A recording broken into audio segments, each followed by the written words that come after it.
So speaking of, shitting on shitty women and their doo-doo asses, here is Kirsten Sinema, okay? America's worst woman. Just worst person. One of the worst people in America in general, okay? Definitely high up there. Talking about how she praises the proposed voting rights bill, but reiterates the support for filibuster rules, saying, "I will not support separate actions that worsen the underlying disease of division in our country." Gauntlet. It would be incredibly feminist to allow a female constituent of Kirsten Sinema to fight her in the arena on the floor of the Senate. I don't get the brain rot hassle. By the way, the proposed rule change, which we're going to talk about right now, okay? The proposed rule change, at least this is like the only time Kirsten Sinema has like looked normal with her fits. So I can't even shit on that, which kind of sucks. But the fucking proposed rule change, which is not going to fucking happen even without Kirsten Sinema coming out against it, okay, is just to simply have to stand during a filibuster if you're going to fucking filibuster. That's it. Which, by the way, is what the filibuster was created for. These old geriatric fucks, okay? These out of shape donkeys don't even want to fucking stand for anything. They don't want to stand up. Shut the fuck up, motherfucker. If you're going to do a filibuster, if you're going to stop, if you're going to stop bills from passing, okay, then you have to stand there and you have to talk and you have to fill that time.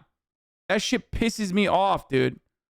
So fucking annoying. Concerns of civil rights advocates and others I've heard from in recent months about these state laws.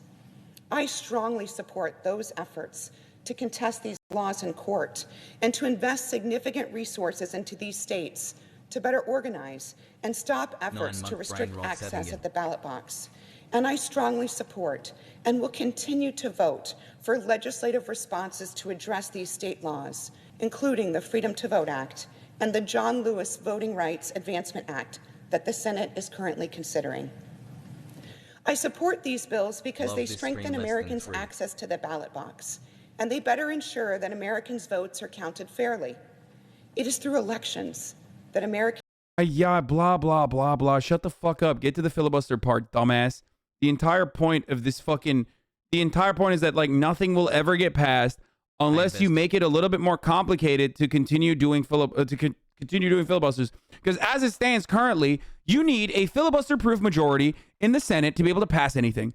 And so even though we have a 50-50 split in the Senate currently with 50 Democrats, 50 Republicans, and then Kamala Harris acting as the, tiebreaker in that situation, it really doesn't matter. It does not fucking matter because you need a filibuster-proof majority. You need 60, okay? And you're never going to get that. You're never even going to get 50 because obviously we have Joe Manchin and Kirsten Sinema playing the role of the rotating villain in this situation, okay? Man, yes, I love it here. Others would know this is the classic 1-1 from MasterChef, except it's just as scripted as the MasterChef situation. It's fucking fake. It is totally manufactured. It's because neither side actually wants to get this shit done. It is deeply, deeply frustrating to play this song and dance. It's just like, sometimes I just wish they were more honest and they were like, we're not going to give you shit. You're poor. You don't deserve it. And us Democrats, we don't even give a fuck if we lose elections because we'll still farm you for all of your fucking delicious tier 3 subs. Okay. When a demon in the form of like Donald Trump is like running on the let's fucking melt poor people campaign. Okay. And, doing racial agitation and saying that they're gonna like start fucking shooting gay people or whatever on the streets, or trans people, at least not gay people, but trans people. When they do that, then Democrats are like, well, that's really terrifying. I mean, come on, you got to vote for us again. Give us as much money as possible. And then we go back to that same cycle. It's like 4 years of fucking Democrats not doing shit and saying, oh man, we can't do anything about this agenda. And then a Republican comes back in and does like horrible bullshit. Okay, they're like, hey, are you a 14-year-old girl that wants to get an abortion?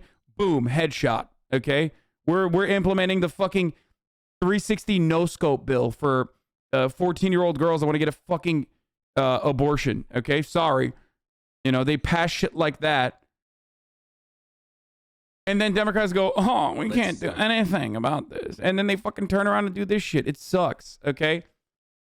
Like, the bill that they're talking about, the voting rights bill they're talking about is so normal, okay? Every civilized country has these provisions built in, okay? It's insane to me. They're dummies. It's literally like making the day that you vote a federal holiday. It's stuff like that. Or allowing universal mail-in ballots.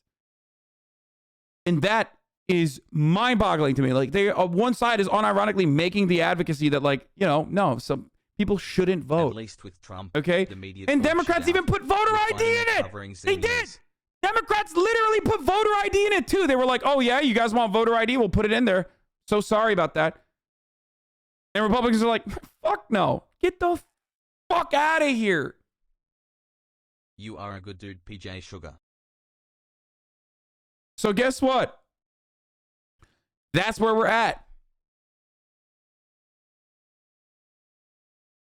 And the only way to fucking push for this, the only way to pass this is if they yeet the filibuster, which is what I just explained to you. Like, you need a filibuster-proof majority because currently, as it stands, in the Senate, the rules have changed throughout the years. You can just basically say, us Republicans as a caucus in the Senate are not actually going to vote for this bill, so it's not filibuster-proof majority, so we'll just filibust in some bitches, okay? We will filibust in this bill.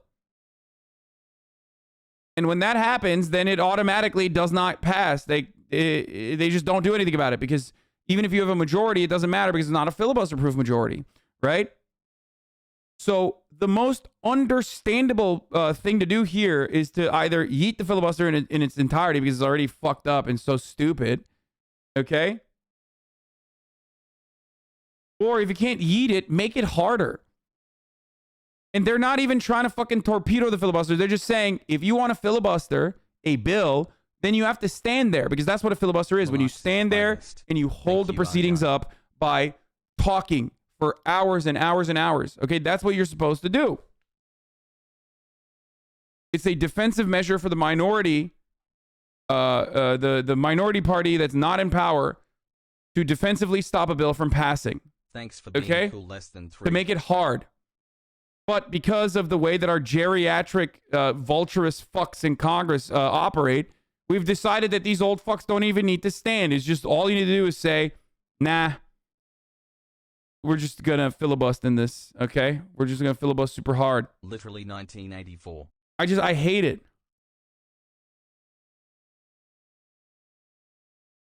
What if handicapped? Dude, it doesn't. Yeah, then fucking sit on a wheelchair, dumbass, okay? Like, obviously. I'm not saying you quite literally have to stand if you're handicapped. Like, what the fuck?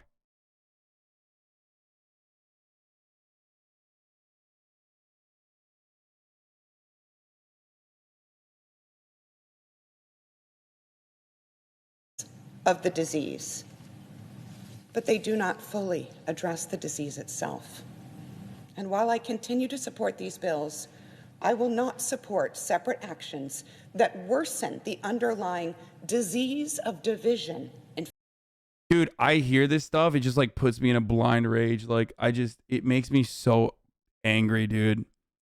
I'm trying to hold it together. I'm trying to fucking do breathing techniques over here. But like, it is so transparent that what she is doing here is simply trying to fucking, you know, shift the conversation away and like find a defensible position for herself by being like, oh, I'm actually standing against reforming the filibuster into like actually being something that's consequential for the person actually engaging in the filibuster because I don't want the disease of division. It's like, what are you talking about? This is Congress. Like, the fuck are you here for? Just like, please, I want to put every single fucking politician that talks like this into a fucking spaceship and just launch them into the sun. Okay, just experiment, figure out what's going on there. You guys are clearly brilliant. Okay, you're clearly brilliant. I'm not saying this is like a TOS worthy sentiment. I'm just saying, like, it would be very cool if you experimented with what is going on in the inside of a fucking volcano, okay? I want to know. I want to know what's down there. Go into the fucking volcano, okay? Into the volcano.